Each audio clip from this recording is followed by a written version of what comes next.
Never make a video about microphones. This is the 4th time I've recorded it. In the past 3, I've muted the wrong thing at the wrong time. So here we go. Here is my 4th attempt at explaining why I no longer use the Blue Yeti microphone.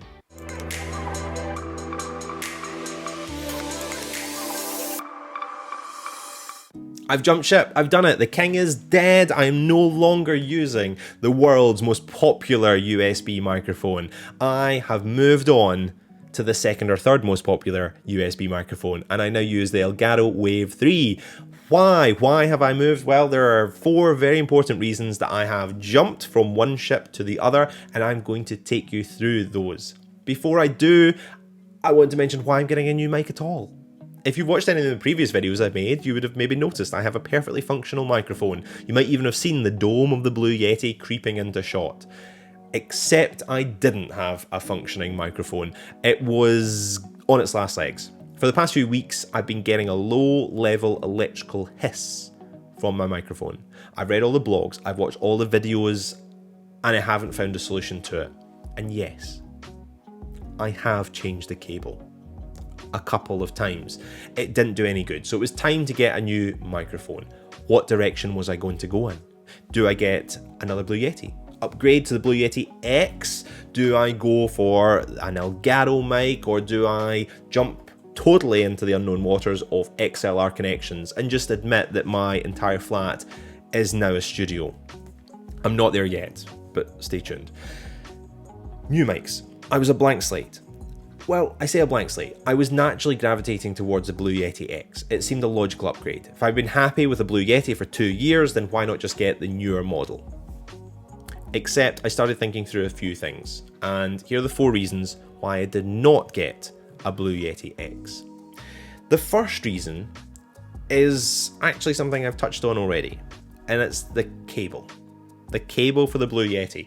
My Blue Yeti, for the past year, the cable has been held in with a piece of blue tack, which is far from best practice.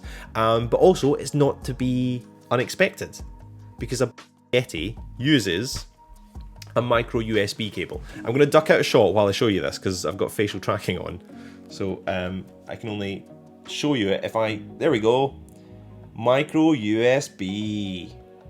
Retro connection if ever I saw one. Why not just use a VGA cable? These are old now. The one I'm currently using, I took from a sat nav. It's an old-fashioned connection. They are not fit for purpose, and I've got fewer and fewer of them kicking around the house. I don't want that. I don't want to get a mic and then have to be ordering new old cables so I can plug it in.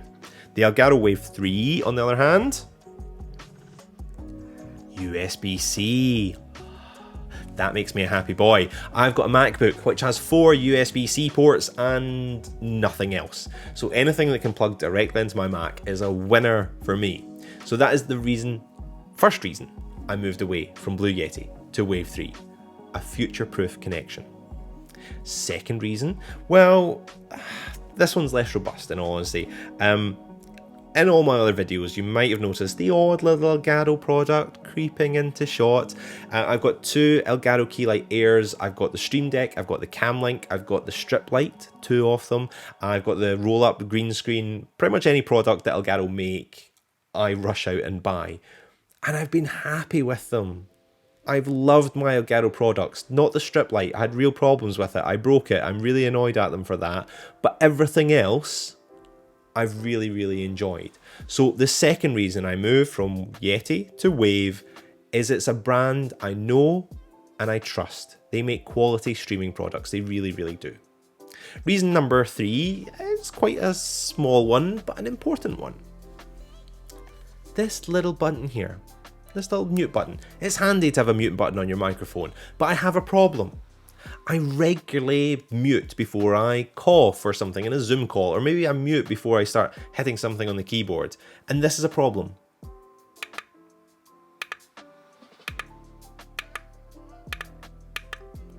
I have to effectively announce when I'm muting and when I'm not, because it makes that clunk noise, which I don't like.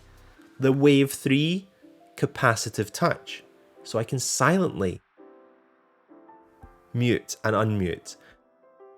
Granted, you might do it accidentally because it is so easily done, but the mic lights up red when you mute it. I'll show you.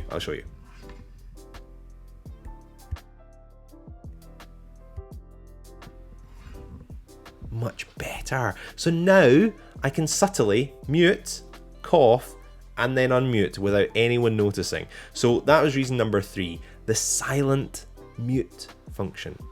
Reason number 4 is the most important reason, and it was the final decision-making factor in moving from one to the other.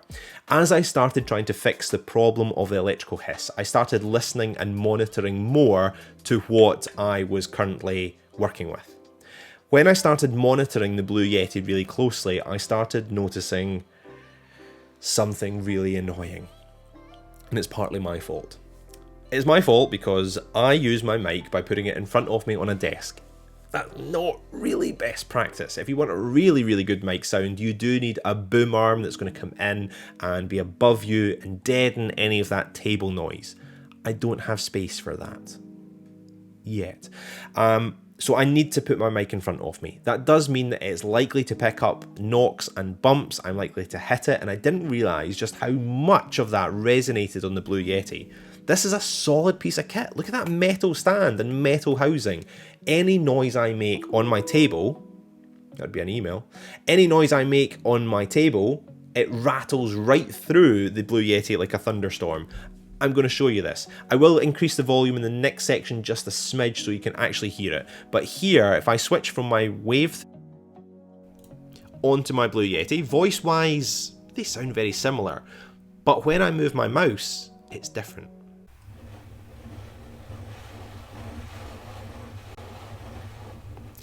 When I type,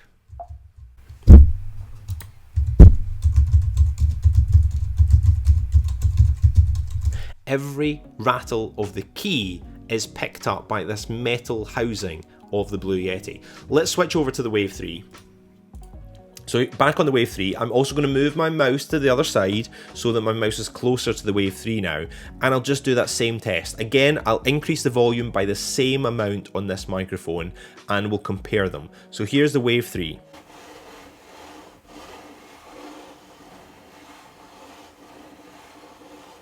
So it is picking up some of that noise. Let's type.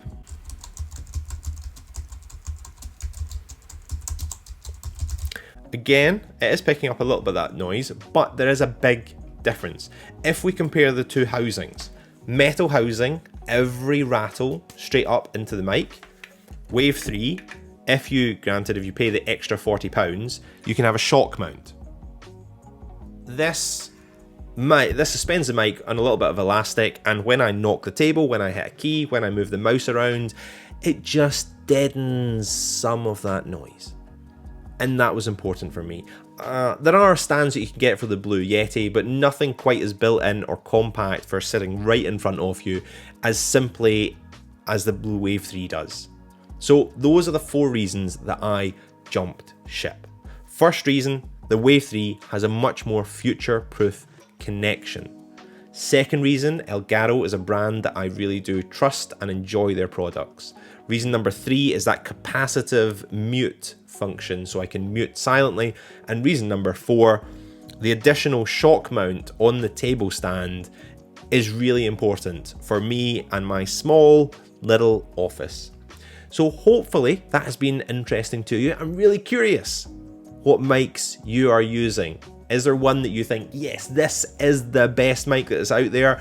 Maybe you are Team Blue Yeti. Maybe you are Team Wave 3. Let me know. I am fascinated by what you're using. I am keen to debate these out. What is the best microphone? You tell me.